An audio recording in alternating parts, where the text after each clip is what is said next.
สวัสดีครับผู้ฟังทุกท่านครับพบกับรายการรักสิ่งแวดล้อมทางสวทแพร่ FM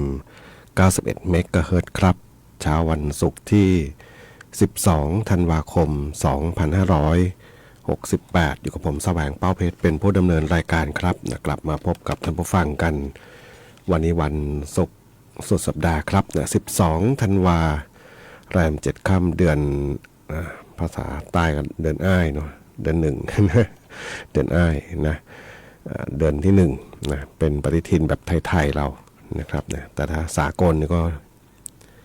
อีกเท่าไหร่3 สัปดาห์นะครับนะ1 มกราคมนะครับก็เริ่มต้นกันในเช้าวันศุกร์สุดสัปดาห์ครับอากาศที่ใช้คำว่า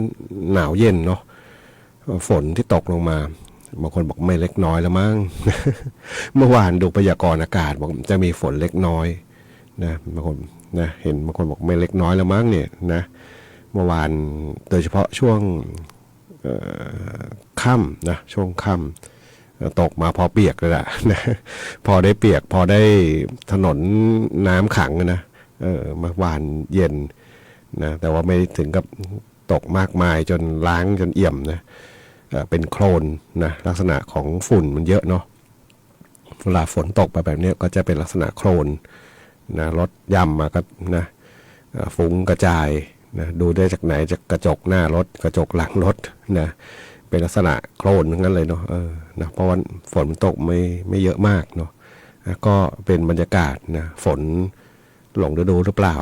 นะอาจจะใช่นะมีกลุ่มเมฆที่เคลื่อนตัวขึ้นมานะทางบ้านเราเนาะนะเคลื่อนตัวมานะก็ส่งผลให้เมื่อวานนะมีฝนเล็กน้อยนี่ตรงเป๊ะเลยของกรมอุตุนะที่พยากรณ์ไว้นะอากาศก็เย็นลงมาเนาะพอได้เย็นพอได้หนาวนะอุณหภูมิประมาณสักเท่าไหร่20 กว่าองศาเนาะ21ประมาณนี้เนาะอากาศดีนะอย่างน้อยก็ถ้าคิดในแง่ดีก็คือฝนที่ตกลงมาเนาะเหมือนกับบางท่านโพสต์ไว้บอกช่วยดับฝุ่นเนาะดับฝุ่นดับไฟดับพกควันไฟที่เกิดจากการเผาพื้นที่โล่งทั้งหลายนะไม่เฉพาะเมืองแพร่นี่อาจจะยังไม่ค่อยมีเนาะภาคเหนือยังน้อยอยู่แต่ว่าบางพื้นที่ที่เขาเผาเพื่อการเก็บเกี่ยวบางอย่างเนาะภาคกลางส่วนใหญ่เป็นทางภาคกลางนี่จะเยอะหน่อยเนาะถ้ามีฝนตกมันก็ดับฝุ่นดับอะไรไปได้ในระดับหนึ่งเนาะก็อย่างน้อยก็ถือเป็นสิ่งที่ดีนะก็ทำให้อากาศนั้นมันสะอาดขึ้นนะครับนะชัดเจนเลยล่ะนะถ้าดูเว็บไซต์ Air for Thai นี่นะจากเมื่อวานที่เป็นมีสีส้มบ้างอะไรบ้างวันนี้ก็เปลี่ยนไปนะครับนะวันนี้ก็ใช้คำว่าอากาศนี่ก็ดีขึ้นมาในระดับหนึ่งเลยนะครับนะสำหรับทางบ้านเรานะครับนะส่วนถ้าไม่พูดถึงคงไม่ได้เนาะปัญหาตามแนวชายแดนนะครับนะบางคนก็ติดตามอยู่นะบางคนมีญาติพี่น้องนะที่เป็นทหารนะไปรบนะไปอยู่แนวหน้าอยู่ก็อดเป็นห่วงเป็นใยกันไม่ได้เนาะปัญหาที่เกิดขึ้นตามแนวชายแดนนะครับนะก็ต้องยอมรับว่าเป็นปัญหาหนึ่งที่มีมาค่อนข้างยาวนานนะโดยเฉพาะการลุกล้ำเข้ามาในพื้นที่ของไทยนะลุกคืบเอาศอกนะคนเหล่านี้เนาะนะครับนะลุกล้ำเข้ามาในอธิปไตยของไทยเรานะครับทำอะไรก็ลำบากเนาะเจอกับคนประเภทนี้นะ ไม่รู้จักอะไรที่นะเป็นคนเหมือนบ้านป่าเมืองเถื่อนนะลุกเข้ามาเรื่อยๆนะบางที่ก็ชัดเจนนะให้มาอาศัยหลบภัยเมื่อยามสงครามในบ้านเขานะจนออกลูกเกิดหลานยึดเอาแผ่นดินตรงนั้นเป็นของเขาไล่ก็ไม่ออกอีกเนาะดีแต่ฟ้องคนอื่น ฟ้องชาวโลกแต่ตัวเองนะทำกับไทยเรานะครับนะตอนนี้ก็ไทยเรานะต้องใช้คำว่าตอบโต้แบบเรียกว่าพอก็ได้นะแบบเหมาะสมนะครับเราไม่ได้เป็นฝ่ายลุกรานนะเราเป็นฝ่ายที่ต้องเอาพื้นที่เรานั้นคืนมาอย่างชัดเจนนะครับนะลุกออกไปนะเพราะว่าการที่เขามาครอบครองเนี่ยเขาไม่ได้มาลักษณะของคนทำกินนะครับถ้าดูข่าวทั้งหลายจริงๆไม่ได้เพิ่งเกิดนะเกิดมานานแล้วเนาะเป็นลักษณะพาครอบครัวเป็นลักษณะทหารมาอยู่นะครับนะบางคนนี่ อายุเท่าไหร่70ยังยังทำหน้าที่เป็นทหารอยู่เลยนะถือเป็นกลตอนนี้เนาะเป็นของจริงทั้งนั้นนะที่เคยไปเปิดข้อมูล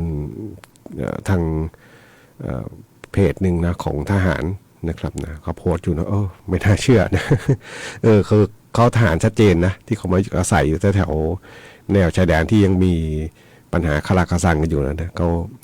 เป็นทหารนะพอถึงเวลาลบเขาเอาลบเลยเนาะนั่นหมายถึงว่าแต่ส่งคนไทยเราเกษตรกรโดยแท้จริงนะต้องหลบต้องหนีกันนะก็เป็นกำลังใจให้กับแนวหน้านะที่ทำหน้าที่กันอยู่นะครับนะก็ต้องติดตามกันต่อเนาะวันนี้พบกันเช่นเคยครับกับช่วงเวลาของรายการรักสิ่งแวดล้อมท่านผู้ฟังที่ติดตามรับฟังอยู่ครับอยากจะฟังเพลงบทเพลงเพื่อชีวิตก็สามารถที่จะแนะนำได้ครับทางโทรศัพท์054523 516ครับนะแฟนเพจพิมพ์คอมเมนต์ไว้ได้กับช่วงเวลาของรายการรักสิ่งแวดล้อมครับ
ได้รับฟัง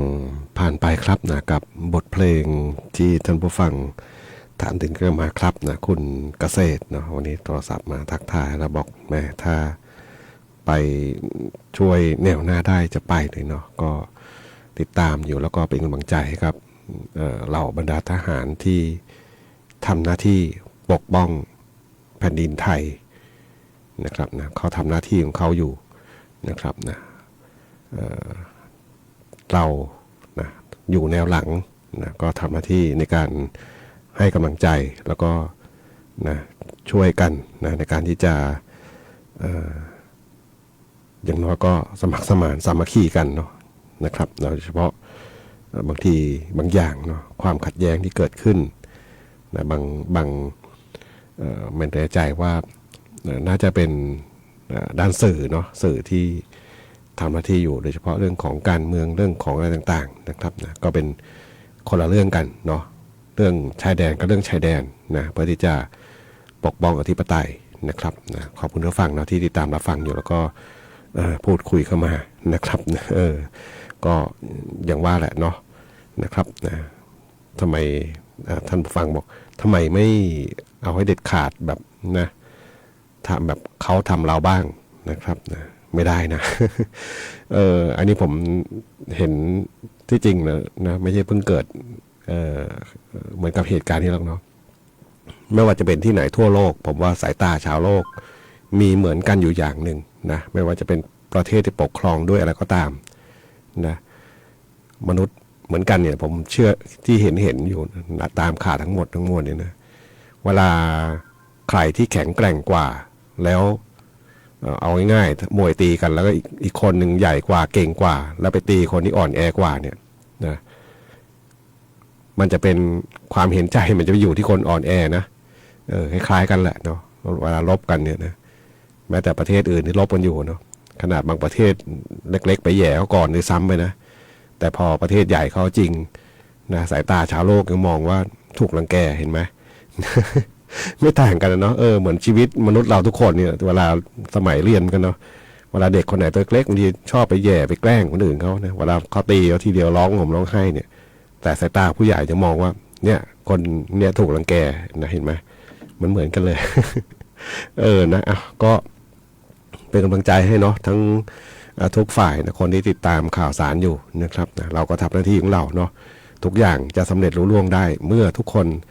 ทำหน้าที่ของตัวเองอย่างดีพร้อมนะครับนะทุกสิ่งทุกอย่างเนี่ยนะเชื่อว่าสำเร็จแน่นอนนะไม่ว่าจะเป็นงาน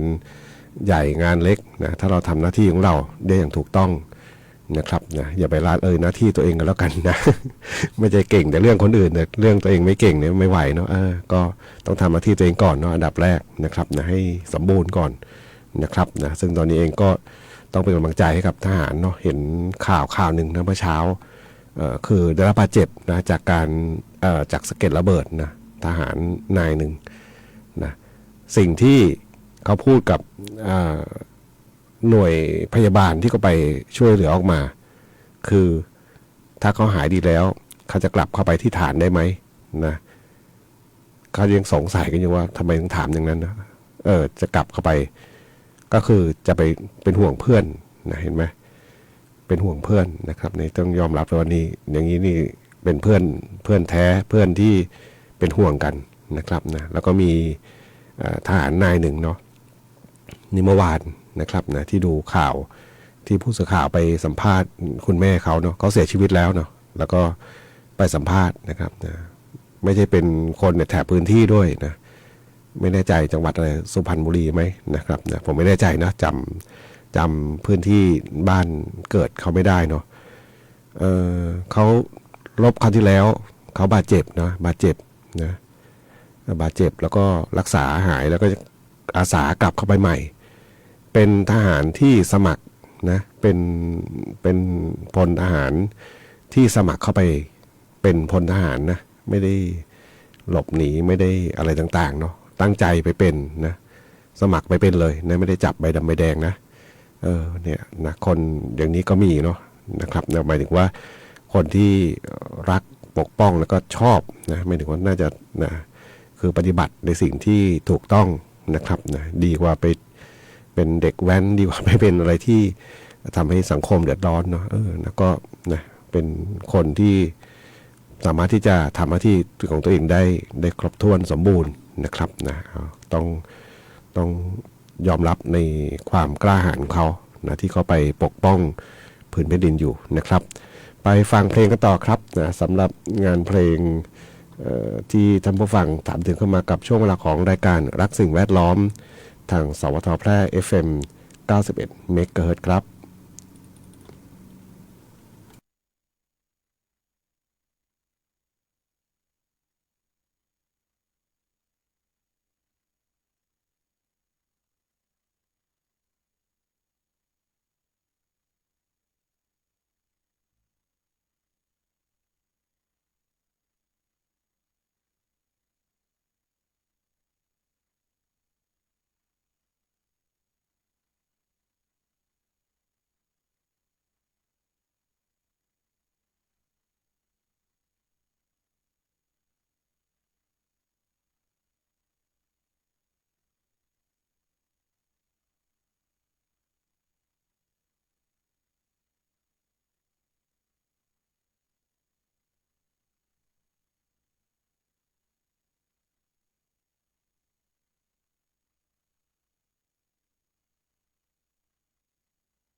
9:50 น.ครับนะทักทายท่านผู้ฟังที่ส่งข้อความนะผ่านทางออนไลน์อยู่ทิศโอ๊ตนะเห็นแล้วนะเดี๋ยวจะได้ฟังนะเพลงเด็กปั๊มของคนดันเกวียนครับบอกที่พี่ชัยฝนตกครับวันนี้ไม่มีแสงแดดเลยเมื่อวานเหมือนกันเนาะเมื่อวานทั้งวันเลยแล้วก็เมืองแพร่ด้วยวันนี้ด้วยเนาะนะครับไฟพลังงานแสงอาทิตย์เมื่อวานนี้แค่เท่าไหร่ไม่ถึงเที่ยงคืน ริบหรี่ไปหมดแล้วนะเพราะว่าอะไรเพราะใช้พลังงานที่ชาร์จมามันไม่เต็มเนาะไฟไม่เต็มคือแสงแดดไม่มีเมื่อวานขมุกขมัวเกือบทั้งวันเลยแล้วก็ช่วงค่ำแล้วก็มีฝนตกมานะครับทางพี่ชัยก็ฝนตกเนาะเพราะกลุ่มฝนเนี่ยเคลื่อนขึ้นมาเนาะจากทางตอนใต้นะคุณยายบ่วยเนาะทักทายเข้ามาบอกที่บ้านมีฝนนิดหน่อยเนาะป้ามพันบ้านนาหลวงบอกอำเภอรองตกหยุดกลางคืนเริ่มดีเริ่มตี 5ขออภัยด้วยเริ่มตี 5หยุดช่วง7 โมงกว่าเนาะพอดีสายตา พิมพ์มาถูกต้องนะแต่ว่าสายตาผู้จัดนี่แหละเนาะขอบคุณผู้ฟังนะที่ติดตามรับฟังอยู่ครับนะเดี๋ยวนี้ต้องลารายการเร็วนิดนึงเนาะพอดีมีภารกิจนะเรื่องของการอบรมเนาะนิสัยไม่ค่อยดี อบรมเทคโนโลยีนะเรื่องของเกี่ยวกับวิทยุนี่แหละเนาะแล้วก็ขอลารายการไปก่อนนะครับนะสำหรับในช่วงเวลาของรายการรักสิ่งแวดล้อมท่านผู้ฟังที่ติดตามรับฟังอยู่ครับก็สามารถที่จะรับฟังได้ในสัปดาห์หน้าวันนี้ขอความสุขความโชคดีจงมีแต่คุณผู้ฟังทุกท่านสำหรับวันนี้สวัสดีครับ